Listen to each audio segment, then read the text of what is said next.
Deputy Ó Cuív. Báil an bach sa ghlacha leis néire as ach teach an seo neo. Agus an ói ceiste tubad go le pléin neo, ná an gátán go dhéantar obad na spotis measa go na bóidí náisiúnta fud na tíide. Agus rinne gam intelligence analí seo seo bunthe ólas a cruar fáil ó TII, Transport Infrastructure Ireland. Agus eiste go leor, bhí bóthar amháin go na mara, agus bhí 8 cín go na honnadas measa sa tír ar an móthar sin. Agus éire, tá sin nám brennhar an liste, agus tosaí ag an mar, agus rud ag an dhéanamh faoin bhíche bóthar is measa sa tír. As be mé súga me deascéile go chum trúna, go mai a lehéad go ciste chuir fáil ag do rion, agus go mai ceangal TII an teirgid sin a chatha na spotaí seo na bóide. Minister, as I've said in Irish, Gamma Location Intelligence published data on the 23rd of September, and in it they analysed, based on TII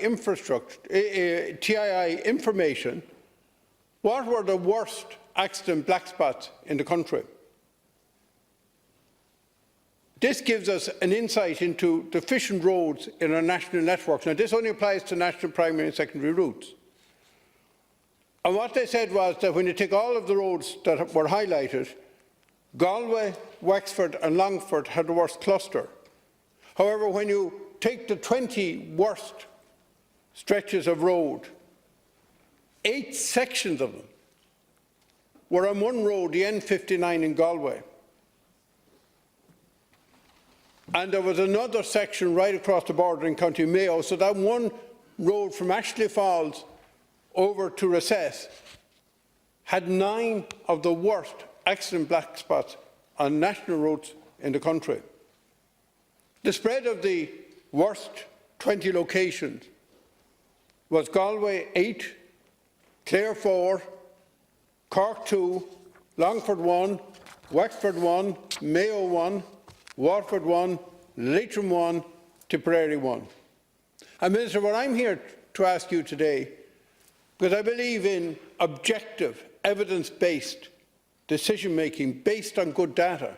The data is clear here. It's an impeccable source of data. It's used by insurance companies. It's used by anybody who's interested in this issue and wants good data.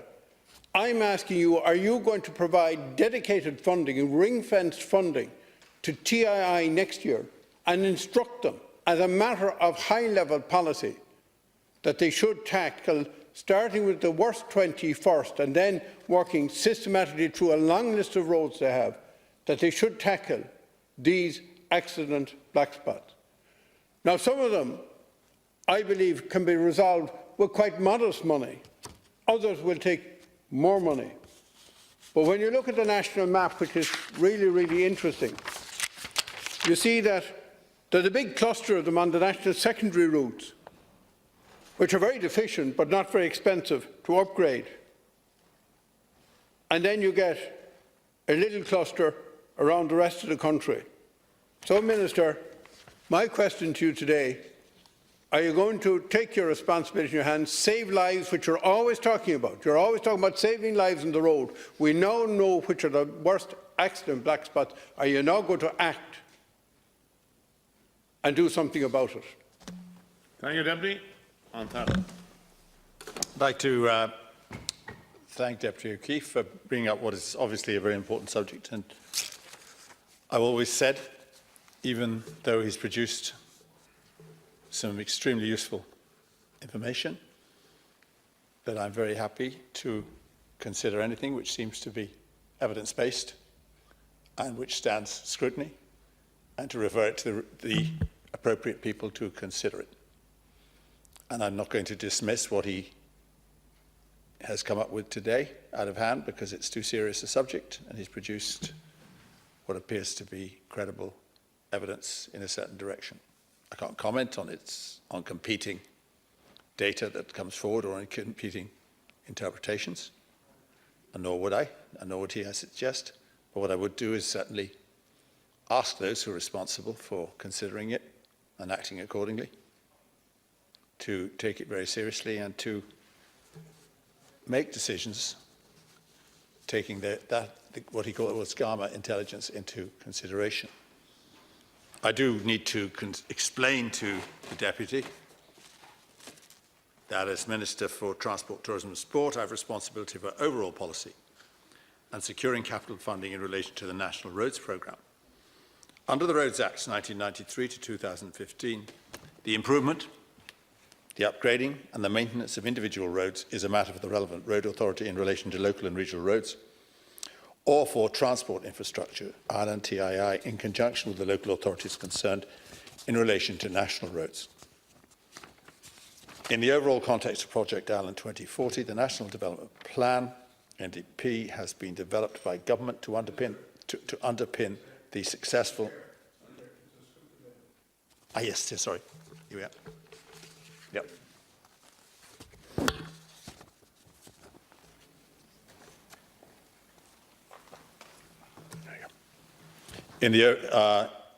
To underpin the successful implementation of the National Planning Framework.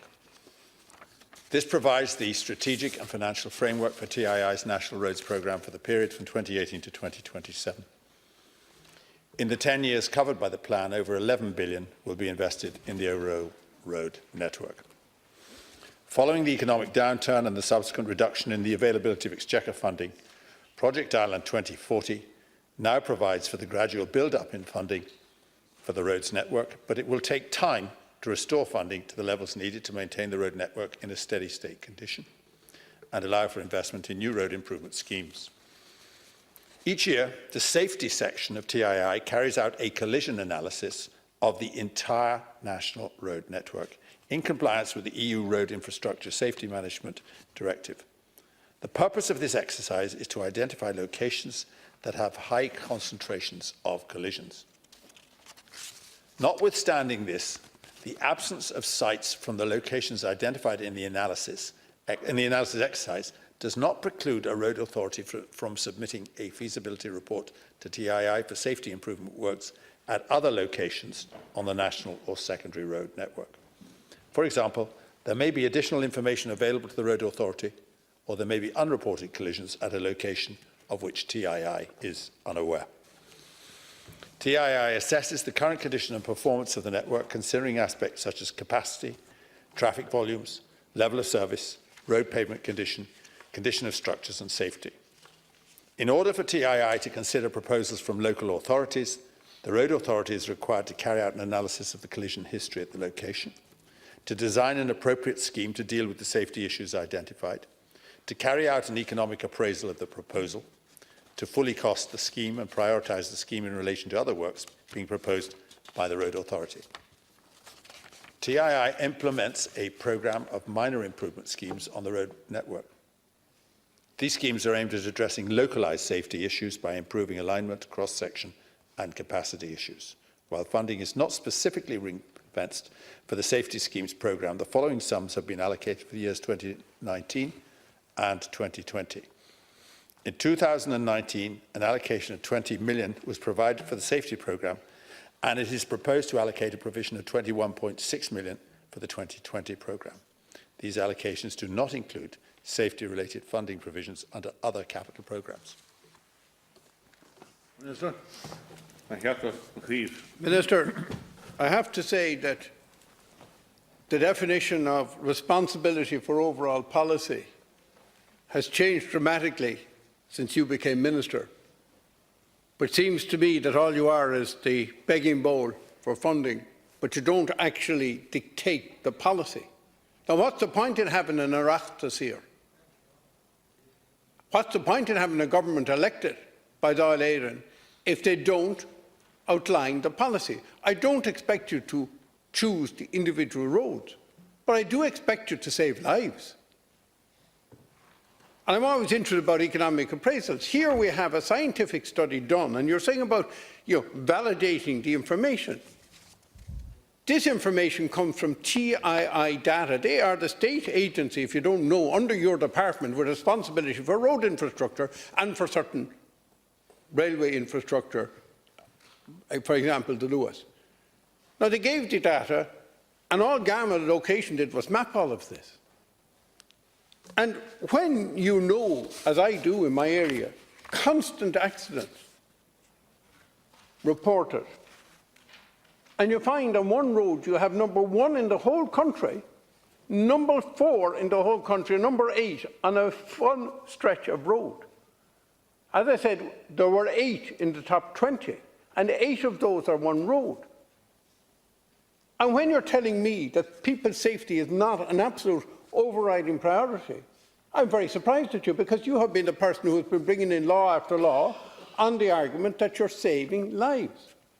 Now, Minister, what I'm asking you is, are you going to ensure that priority is given to starting with the top 20 accident locations in the country, and that they will get adequate finance? And as I said, some of these will not be very expensive to resolve.